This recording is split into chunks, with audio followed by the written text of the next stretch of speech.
as really the founding member of the peace movement, I always wanted us to carry flags in the demonstration. People said, no, well, it doesn't really go together. And I would say, no, we fight for peace because we're Israelis. I live in Israel because I'm Israeli. I fight for peace in Israel because I'm Israeli. I'm interested in Israel. What I do is motivated by my desire to make Israel a better society. So I'm inward looking, but I'm living in a universal context. I know that what I deserve, other people deserve. I don't want to take their rights. I don't think they should take mine. Professor Yuli Tamir, former member of Knesset, it's a great honor to have you here on the Z3 podcast. We're recording this live during the conference here in 2023. And this podcast, what we try to do is to have similar conversations to what we have during our annual conference, and then continue them throughout the year. And so we're taking this opportunity where we have all these amazing speakers like yourself and leaders who can share a little bit more in a one-on-one setting about their work, about their background, what we're trying to achieve. And so we're just honored, just so honored to have you here with us. So thank you for joining us. Thank you. I'm very, you can't say pleased today, but I'm very moved to be here. And yesterday in the gathering in Palo Alto to free the hostages. The demonstration in downtown. Yeah, it's really very meaningful. Yeah. So thank you. Thank you. So I'm going to start, I liked the way Janine Zakaria opened the panel. How are you doing? I think that's a good, Yeah, it's difficult to answer that. I think everybody in Israel is very sad. You can feel the sadness in the air. It's something people share. And there's a lot of tension. I think just thinking about, first of all, the hostages, that there are children there. For me, that's the worst. Like I ask myself, how do they survive? Do they survive? Does somebody take care of them? Are parents allowed to see the children? It's a nightmare. I have grandchildren of my own. I actually spent the last few evenings staying with my daughter, who just had a new baby, running up and down to the shelter with a 4-week-old baby and a 3-year-old baby, and everything is sort of very stressful. But on the other hand, I think there is a very strong sense of community and a very strong sense of a deep desire to do something for the community. I've never seen anything like it in my life. I mean, people are just there for each other in ways you can't even imagine. From the very small thing, like when my daughters run to the shelter with their babies, when I'm not there, somebody always give them a hand. And in the shelter, the parents did a little box of candies, and the children go there. It's actually an adventure. And, in the neighborhood and in the streets and everywhere, I mean, there's a sense of people are there to help each other. There's a sense of I wouldn't say rejuvenation because it's maybe too much, but people want to recreate something they feel they lost, and they are there to do it. So, like in my college, which is a teacher training college, Beit-Berl is all about teaching, you see people going to build new kindergartens, help kindergarten teachers while they're all alone, take children and do with them some activities so they won't be so lonely and depressed. Everybody is trying to do something, and people feel that this is their contribution. They know it's not going to change the bigger scene now, but they send a message, I think, that Israel is going to be built bottom up. That it's the civil society, it's the good people of Israel. There are many, many good people in Israel that are going to rebuild it, and they want to rebuild it. And that, I think, is the reason why I feel more... Actually, I feel sort of a sense of hope that there are people that are there and they want to do it together.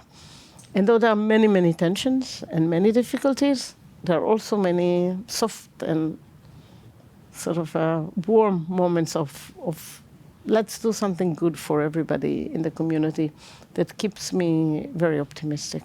Yeah, that's, it's heartbreaking to hear on the one hand, but also the tenderness in which you're describing the solidarity that's coming up, and from the in a bottom-up fashion is really, it's really inspiring. It really gives a sense of hope, and I'm very curious, because I've been thinking about this a lot. I'm Israeli, and we live here, and our family's there, and there's a whole sense of very complicated emotions that go with that, of course. But it is, to the extent of being here for so long and seeing, what happened the 39 weeks before, right? Yeah. And then what's happened since those last 30 days. And I'm just, my concern, and this is where I'm curious to hear your response to this, is that this incredible acts of solidarity, I'm deeply concerned that they'll be lost afterwards. I don't think so. Actually, I think they will be reinforced.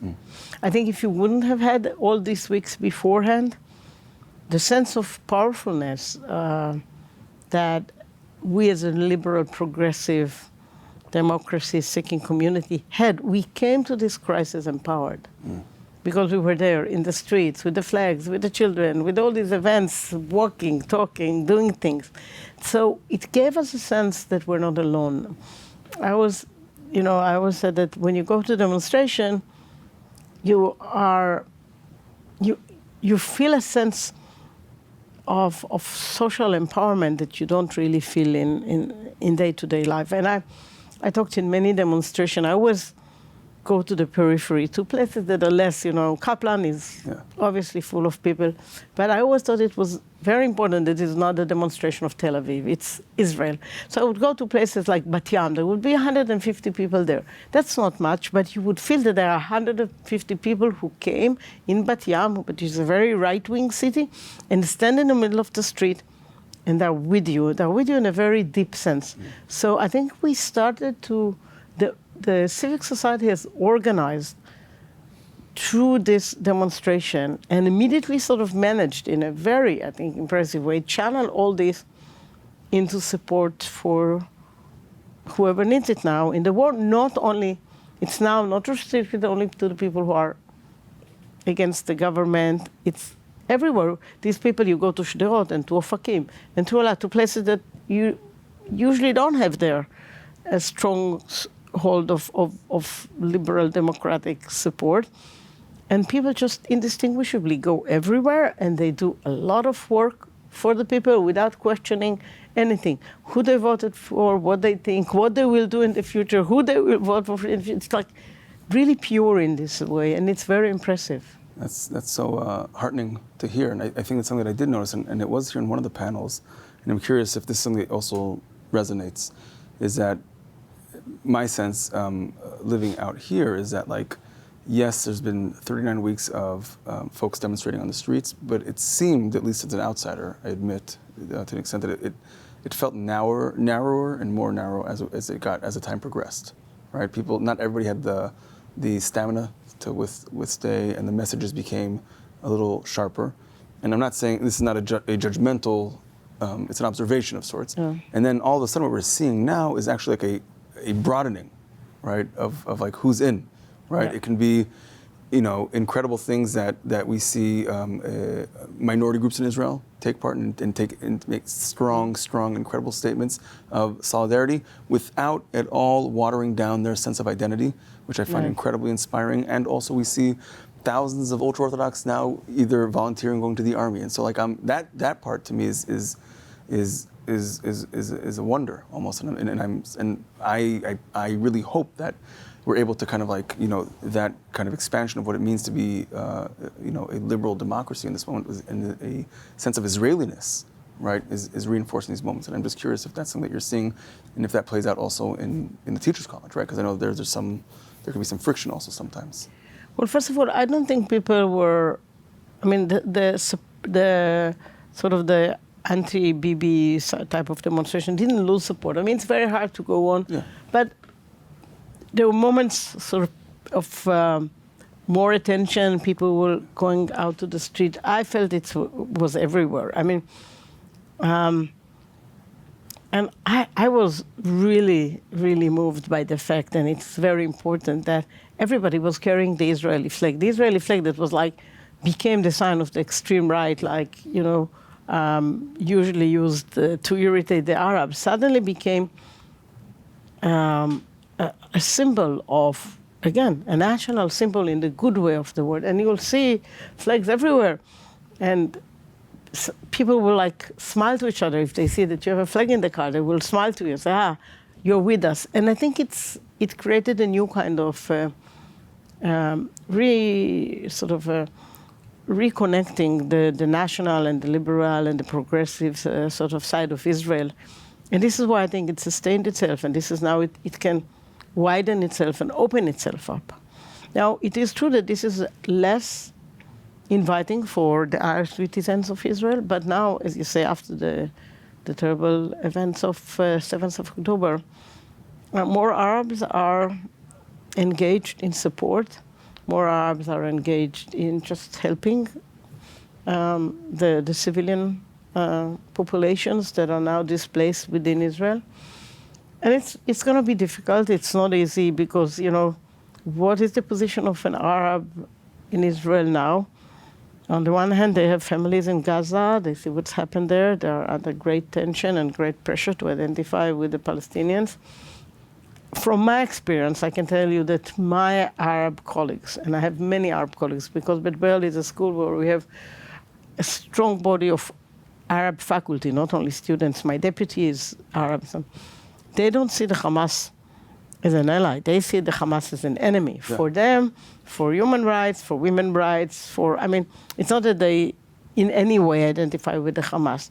They do care about the people in Gaza, which is a different thing. Yes. And people tend to collapse it. If you say, it's terrible, the children die in Gaza, people say, you support the Hamas. No, not at all. No. And I think we should be very clear about it, that it's okay for the Israeli Palestinians to be grieving over their families in Gaza. Actually, I when I see the pictures from Gaza, I don't ignore the pain and the suffering of the people in Gaza. I just think they were taken captive by a brutal organization. The Hamas, like many other brutal Islamic organizations, like I have, from my days at Oxford, friends from Afghanistan. They don't see the Taliban as their Organization for National Liberation. They think the Taliban is an enemy. I think the Hamas is an enemy of the Palestinian people. Yeah. And I think we should say it very clearly. So you can be both anti-Hamas and pro-Palestinian. I think that's actually, they definitely go hand in hand. I think that, it's too easy to collapse the two from both sides, right? To say these are when you say that that they're fighting for the just cause of Palestinians, you're implicating all the Palestinians who are like, no, they're not for us, right?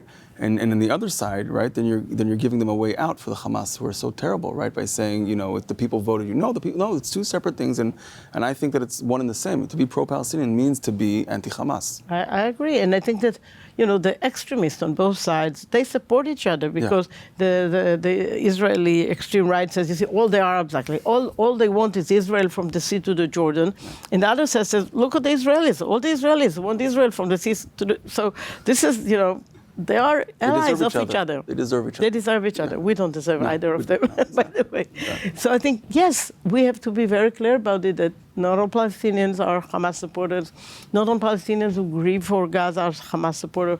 This is a big distinction, but it's difficult. Yeah. And there's a lot of pressure. I'm getting, just today, I got a letter from the Minister of Education who wants me to name Arab students who are Hamas supporters. Now, I don't have Arab students who are Hamas supporters. I have Arab students who are grieving for what happens in Gaza. I don't mean to name them or send them to be tried. And then immediately the response is, you're a Hamas supporting institution. No, I'm not. I'm a human rights supporting institution, and the human rights of my Arab students are as important to me as the human rights of my Jewish students. And I understand their pain, and I listen to what happens to them. It's very difficult. I'm so proud that under the circumstances, day after the atrocities of the 7th of October, we published an ad together, my Jewish and Arab faculty, together, Amen. saying that this is an sort of uncomparable to any other action, and that these atrocities should have never happened and should never be supported, in Hebrew and in Arabic, and everybody in our faculty signed it.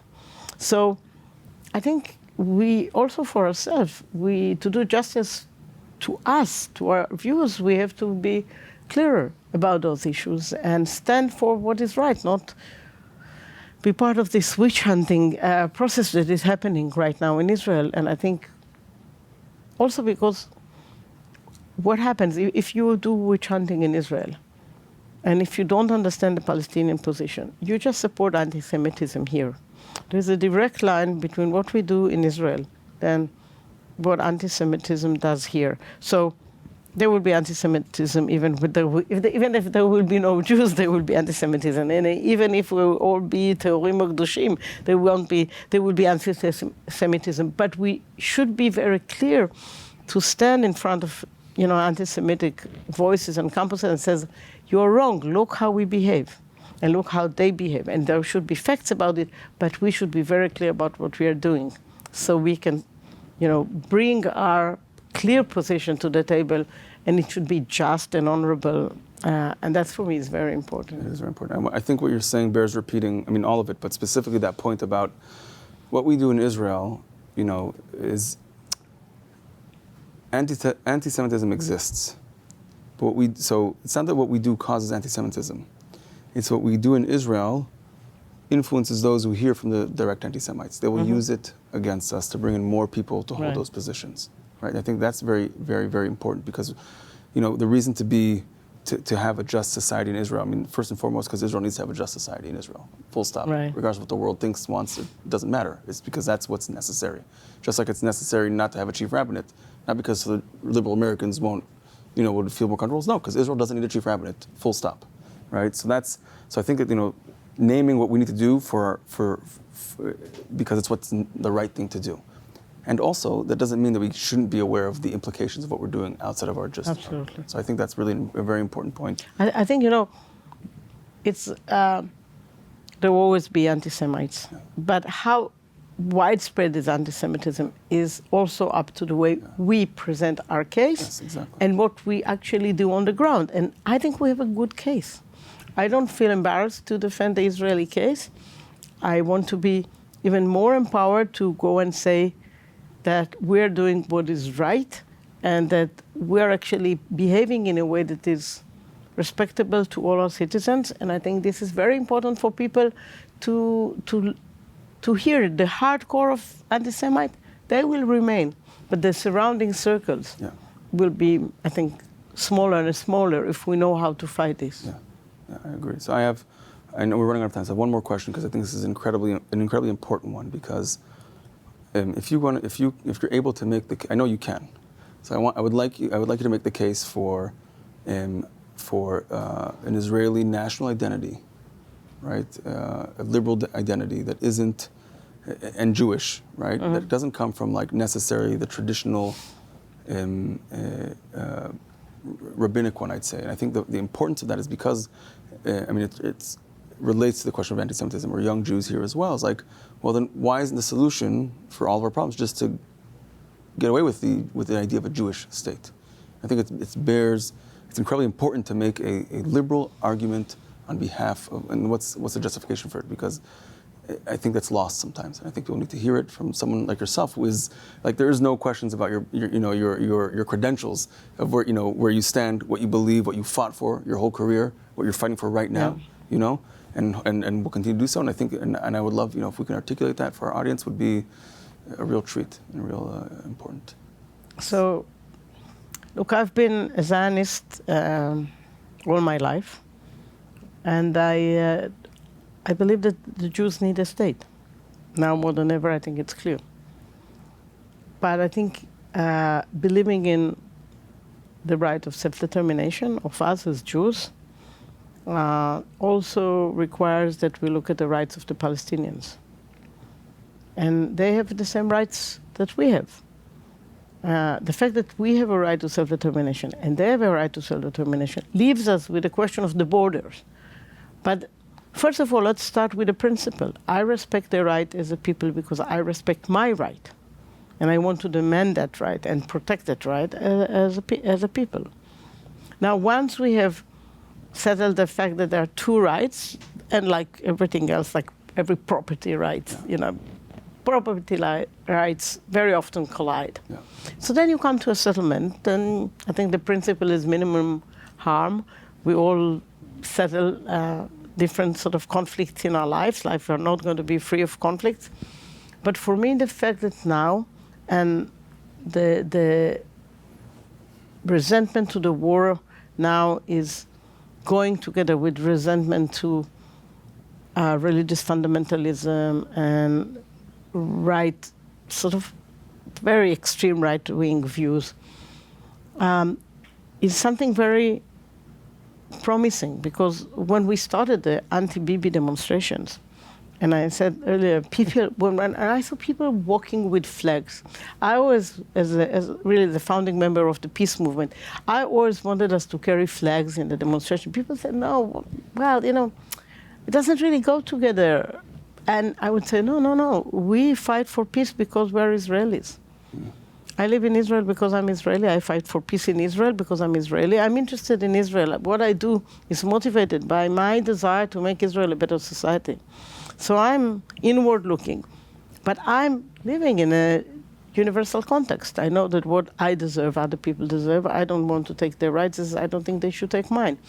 So it's this more complicated or complex view that I think we should all hold. And I think in a miraculous way, and unfortunately through devastating events, it is becoming clear to people, A, that we fight for Israel because Israelis. All these people are now working endlessly, tirelessly to rebuild Israel, are saying that we need a new Zionism. I have a good friend, I think you should interview him, who is the spokesman of Be'eri, Kibbutz Be'eri. His name is Elon Pauker. He's a professor in a university. And really just immediately after what happened, he gave a wonderful talk online on, first of all, on the unbearable, impossible pain of Be'eri.